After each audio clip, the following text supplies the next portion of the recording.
Welcome. Today we are looking at a case that is, at its heart, a profound personal tragedy. But it's also one of the most powerful examples you'll find of how one family's fight for answers can trigger massive and necessary changes in our justice system. We're going to be examining the death of Theresa Allore. It's a story that starts back in 1978 in Quebec, Canada. And what's so important about this case is that even though it remains officially unsolved, it became the spark that led to real, tangible reform in how cold cases are handled across the entire province. We're approaching this with a great deal of respect for Theresa and for her family, whose fight for the truth is really the engine of this entire story. That's right. The information we have here gives us a very clear path to follow through decades of, well, injustice and struggle, but also eventual success on a policy level. Yeah. So our goal here is pretty straightforward. We're going to structure our analysis in three parts.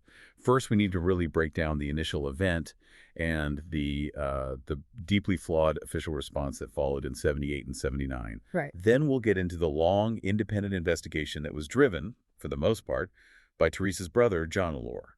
We'll look at how things like pattern recognition played a key role. And finally, we'll trace how that campaign led directly to a lasting systemic impact, the creation of specialized cold case units in Quebec. That structure is so important because the story of Theresa Allore is really more than just a single cold case. It's a lens through which we can examine the very integrity of an investigation.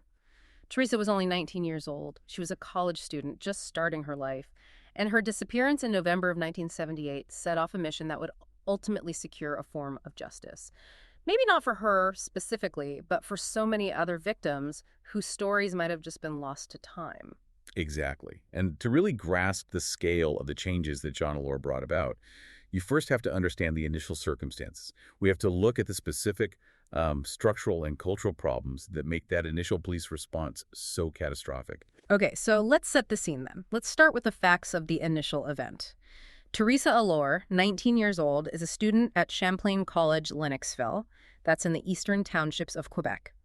And the sources are very careful to detail the geography here, which, as we'll see, becomes really critical. The geography is a key detail. It's so often missed in early reports, but it's absolutely vital for any kind of crime analysis. So Theresa disappeared on a Friday, November 3rd, 1978. She vanished from the college campus in Lennoxville.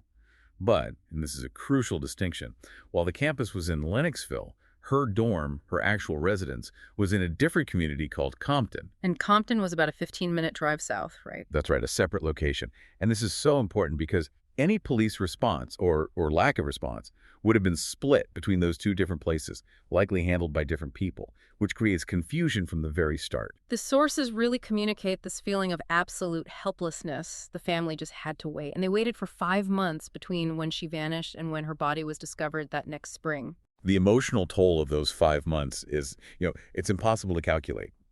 But the damage it did to the case itself, that's measurable. On April 13th, 1979, that awful wait came to an end. Her body was found by a muskrat trapper in a small body of water. And the location of the discovery is another key point. It is. She was found about 1 kilometer, so just over half a mile, from her dorm in Compton. This discovery should have instantly changed everything. The case goes from a missing person, which, frankly, it never really was treated as a high priority, to a full-blown suspicious death investigation. And the condition her body was in when she was found. It's a devastating detail, but it speaks volumes about the criminal nature of what happened. It does. The sources confirm that when her body was recovered, she was wearing only her underwear. Now, you combine that with the environmental factors, being in water for 5 months, it immediately points to a highly suspicious death. To foul play. It seems so obvious. It does. But this grim physical evidence stands in just staggering contrast to what the police and the college did next. And that's where the institutional failure truly begins. Let's unpack that initial response. The sources are extremely critical of it. They describe how the Allore family's pain was just made so much worse by what they call a laissez-faire attitude. That's the term they use, yes, laissez-faire. Coming from both the officials at Champlain College and, crucially, from the police themselves. And using that specific term laissez-faire, it's very deliberate. It suggests more than just a lack of urgency. It points to a kind of institutional indifference, a refusal by the authorities to even consider the most obvious, the most serious explanation that a crime had been committed. And that indifference was shaped by the general attitudes of the time, wasn't it? Oh, absolutely. The sociocultural climate of 1978 plays a huge role here. In the late 70s, especially when it came to a missing female college student, there was this tendency, and not just in Quebec, this is a national issue, for authorities to immediately frame it through a lens of moral judgment. So what was the first official theory? When she first disappeared in November 1978, the police department's initial response was to suggest she was simply a runaway. A runaway. That's an operational decision that has, just lethal consequences for an investigation. It is the ultimate investigative shortcut, isn't it? As soon as you label a 19-year-old college student a runaway, the priority level just plummets. It's no longer a potential crime. Exactly. It shifts the entire perception away from a criminal emergency, which would demand immediate resources, witness interviews, securing potential crime scenes, and it turns it into a private, non-criminal matter. And that means the critical first 48 hours, that golden window for collecting evidence, is just gone. Completely lost. If you think she ran away, you don't look for signs of an abduction. You don't secure her room as a crime scene. You just wait. So the first failure was based on a flawed assumption that completely undermined any real search. But then, when her body was found in April, the official story changed again, but it still managed to avoid the conclusion of murder. Precisely. The body is tragically discovered, and let's remember, found only in her underwear, a kilometer from her home. And the second official hypothesis the police offered was that she was possibly the victim of a drug overdose. An overdose? Yes, and perhaps, they suggested, with the assistance of some of her college friends. That narrative seems just as damaging as the first one, especially given the circumstances. To suggest that a body found like that after 5 months was just an assisted overdose, it points to an incredible level of institutional tunnel vision, doesn't it? It shows an almost deliberate attempt to minimize the most suspicious elements of the case. The initial assumptions, first runaway, then overdose, they both did two things. First, as the sources clearly document, they compounded the family's pain. Of course. But from a justice standpoint, the critical damage is this. Both theories focus the blame inward. Either it's on Theresa for running away, or it's on her friends for drug use. This actively prevents investigators from looking for external evidence. Things like fibers, tire tracks. Exactly. Shoe prints, vehicle tracks at the scene, all the things that are vital to linking a predator to a crime. If you're investigating overdose, you're looking at toxicology reports, not a suspect's geographic movements. The two paths lead in completely different directions. So the police were essentially investigating a crime that their own narrative had already decided wasn't a crime at all. Yes, and that failure to properly secure the scene, to launch an aggressive search based on the physical evidence, it meant that any trace evidence, the kind of evidence that today could lead to a breakthrough with DNA, was either lost to the elements, contaminated, or just never collected in the first place. So those flawed assumptions weren't just insensitive, they were an operational catastrophe. They were. A catastrophe that would take decades of work just to begin to undo. Which means that if the official response was defined by negligence and bad assumptions, the only way forward was for the family to essentially take control of the investigation themselves. The need for their advocacy was born directly out of that investigative vacuum. They had to spend the next 20 years just convincing the world that this was, in fact, a crime that deserved a real investigation. And that takes us into the second phase of this story, which really kicks off more than 2 decades later in the early 2000s. This is where we start to see the power of external pressure. So how did this case, which had been cold for so long, get forced back into the public consciousness? The revitalization really began in the summer of 2002. The Allore family, knowing that the official channels had completely failed them, reached out to an investigative reporter named Patricia Pearson. She was also a personal friend. And she took on the case. She did. She produced a really powerful series of articles for Canada's National Post. And her work wasn't just, a sad look back at a tragedy. It was a carefully built argument. She presented evidence that Theresa Allore was murdered, and this is the significant part, that her death was very likely linked to other unsolved local cases. That's a huge moment. The shift from seeing Theresa Allore as one isolated tragedy to seeing her as part of a potential pattern. It's massive, because it provides a strategic framework that the police should have been using back in 1979, but now it had to be built from the outside by a journalist. And this public pressure from the media then gave momentum to Theresa's brother, John Allore, to really ramp up his own investigation. It did. John Allore had never stopped, but now he intensified his efforts. He kept collecting information, he cross-referenced old files, and he started to engage with the public in a new way.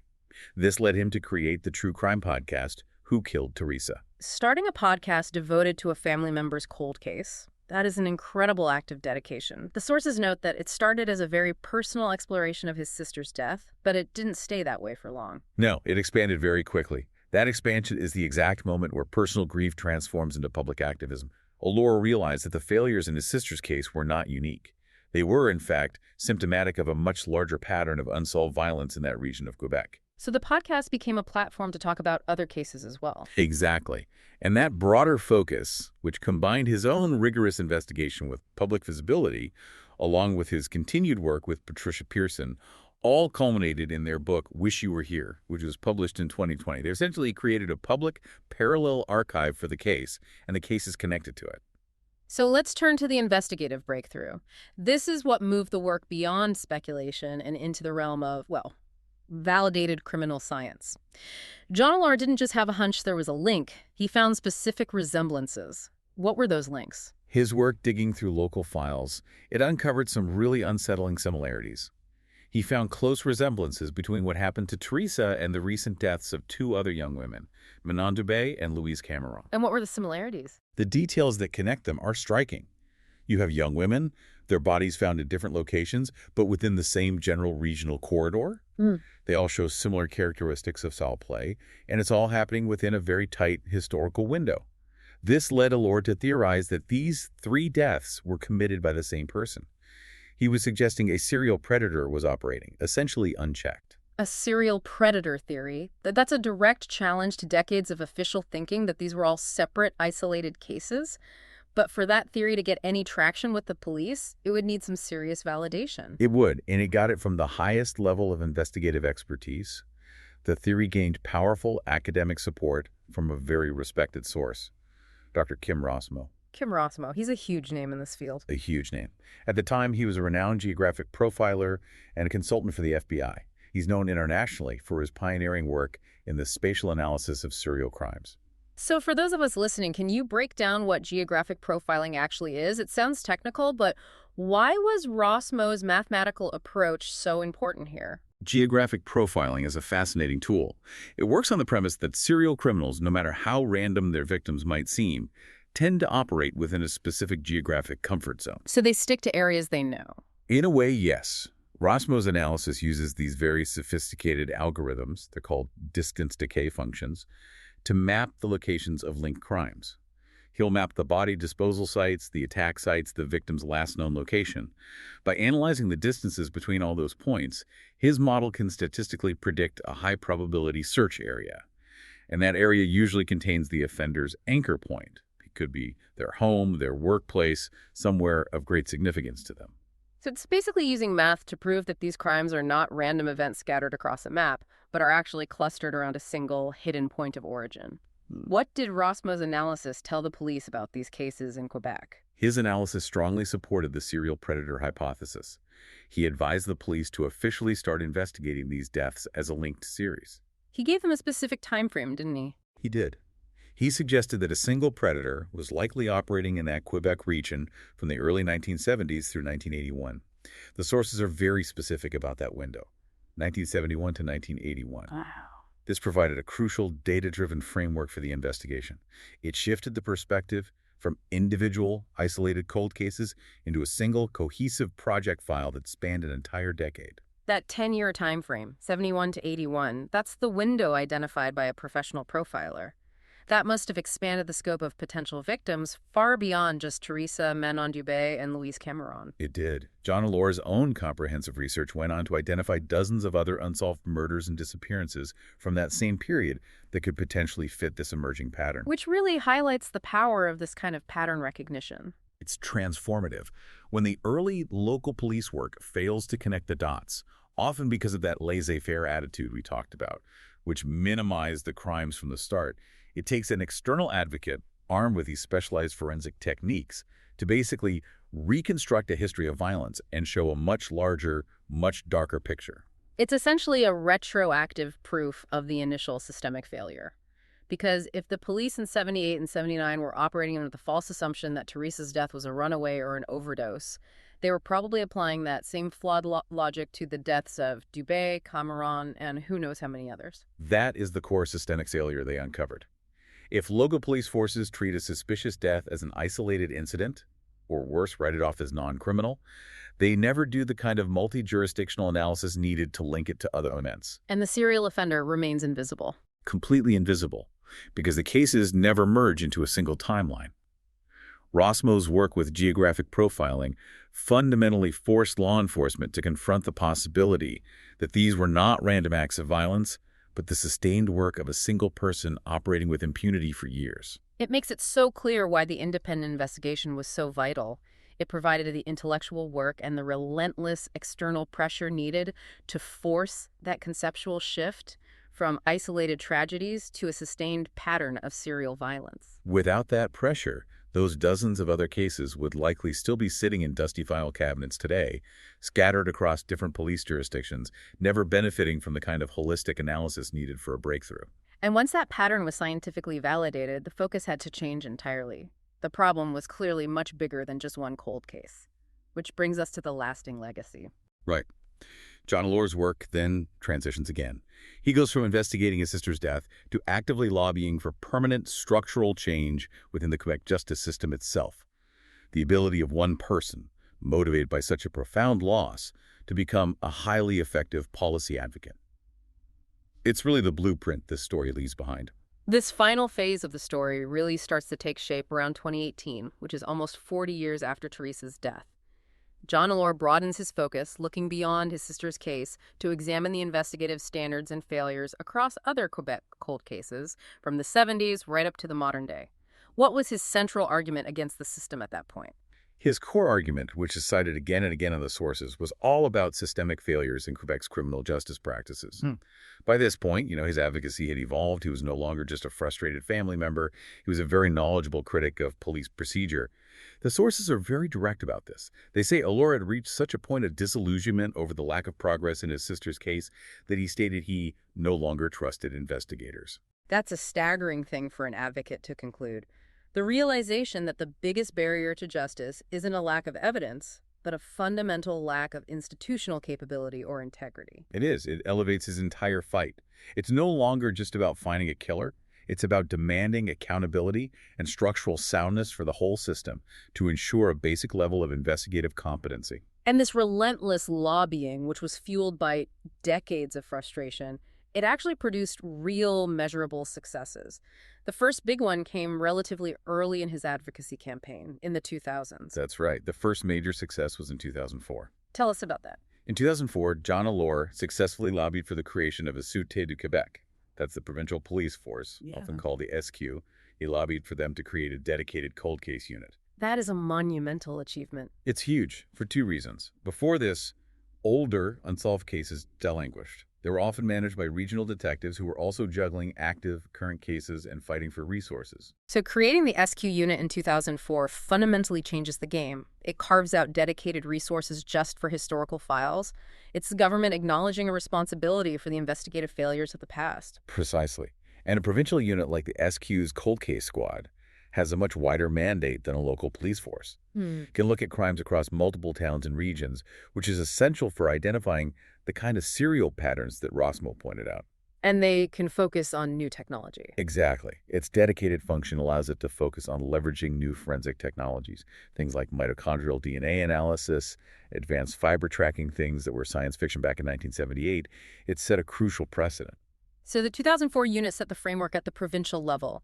But his work didn't stop there. He kept pushing for reform in other major jurisdictions. What was the next big institutional victory? The second major victory came much later, in 2019.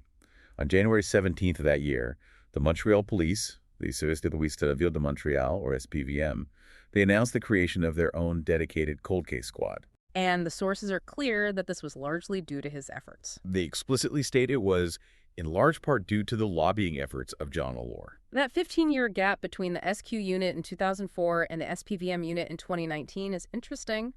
Why is a dedicated municipal unit in a city like Montreal so important, and why do you think it took another decade and a half to happen? Well, the impact of the SPVM unit is profound because Montreal is a major city. It holds a huge volume of historical unsolved cases, often in complex urban settings. The SQ handles provincial matters, but the SPVM is the heart of the region's largest city. As for the time lag, it's instructive. It suggests that while Allure created momentum in 2004, it took years and years of continuous pressure to force a major municipal government like Montreal's to prioritize historical cases over the more immediate, visible demands of daily policing. And the timing of that 2019 unit is also critical from an investigative standpoint. How does a cold case unit created in 2019 give a victim from 1978 a better shot at justice than the one created in 2004? The difference is technology. It's a massive leap. The 2004 unit could use earlier forms of DNA technology, which was great, but the 2019 unit was created at the absolute height of genetic genealogy and advanced forensic sequencing. Right. These modern techniques allow investigators to take tiny, degraded, or contaminated samples, the exact kind of samples that were probably salvaged from the flawed 1979 investigation, and use them to find distant familial matches in public databases. They can generate leads that were simply impossible even in 2004, let alone 1978. The 2019 unit has a completely different arsenal. So John Allore started by just trying to prove his sister was murdered, challenging these dismissive narratives of her being a runaway or dying from an overdose. And he ended up fundamentally reshaping the modern systems by which historical crimes are investigated. He did. He ensured that the critical technological advances of the 21st century could be retroactively applied to the failures of the 20th. Yeah. And this incredible level of dedication and his success in influencing policy, it didn't go unnoticed by the government itself. Tell us about the formal recognition he received. In November of 2018, just a few months before the Montreal police announced their cold case unit, John Allore was formally recognized for his decades of work. He was awarded the Senate of Canada's Sesquicentennial Medal. And what was the citation for? The specific recognition was for your valuable service to the nation. Valuable service to the nation. That phrasing really captures the scale of his achievement, doesn't it? It acknowledges that his mission went far beyond personal grief. It became a public service aimed at fixing institutional problems to ensure future families in that situation would have a professional, dedicated response available to them from the start. It's the perfect reflection point. A single family's refusal to accept injustice had a profound, lasting, and demonstrably positive impact on the entire criminal justice infrastructure of a region. It's the very definition of turning personal tragedy into systemic public good. So, to just structure the importance of this journey for everyone listening, we moved from this tragic case that was buried under institutional indifference and these deeply flawed assumptions, the runaway, the overdose, to a powerful, sustained effort of citizen journalism and family advocacy. And that led directly, verifiably, to institutional reform. The creation of the Sûreté du Québec Cold Case Unit in 2004, and then the Service de Police de la Ville de Montréal Cold Case Squad in 2019. The narrative of Theresa Allore's death becomes less about solving a single crime and more about the decades-long battle for institutional accountability. And about the recognition that every victim deserves dedicated investigative resources, no matter how much time has passed. The core significance here, as we've laid out, is how that initial failure, the laissez-faire attitude, the false hypotheses, how that necessitated this decades-long public fight just to force modernization. And what should be really relevant to you as you listen is the power of that pattern recognition, especially when it was aided by experts like Kim Rossmo. By connecting Theresa Allore to Manon Dubé and Louise Cameron, and then identifying that broader 10-year window of serial violence, Allore and Pearson basically exposed a long period of systemic vulnerability in that part of Quebec. This whole story, which is so well documented in the book, Wish You Were Here, it really forces you to look past the mistakes of individual officers and examine the investigative systems themselves. The literature that's referenced in the sources, including Rossmo's own work, it often gets into the specific nature of what are called criminal investigative failures. It's in the analysis of those initial failures that we find our final thought. This case shows so starkly that the initial blind spots, that immediate tendency to assume runaway or non-criminal accident or overdose, those are the most catastrophic mistakes for the long-term solvability of a case. They prevent the first crucial step of connecting the dots. So we want to leave you with this question to think about. If specialized, dedicated cold case units, like the ones in Quebec, only exist today because a single family refused to stop investigating for over 40 years, what does that necessity tell us about the persistence of those initial biases? Where does the idea of a runaway or an overdose in suspicious circumstances still affect investigative processes today? Perhaps ensuring that other patterns of violence remain hidden and continue to go unsolved. This battle for institutional integrity, the one sparked by the death of Theresa Allore, may still be far from won. A truly profound line of inquiry for you to consider. Thanks for listening.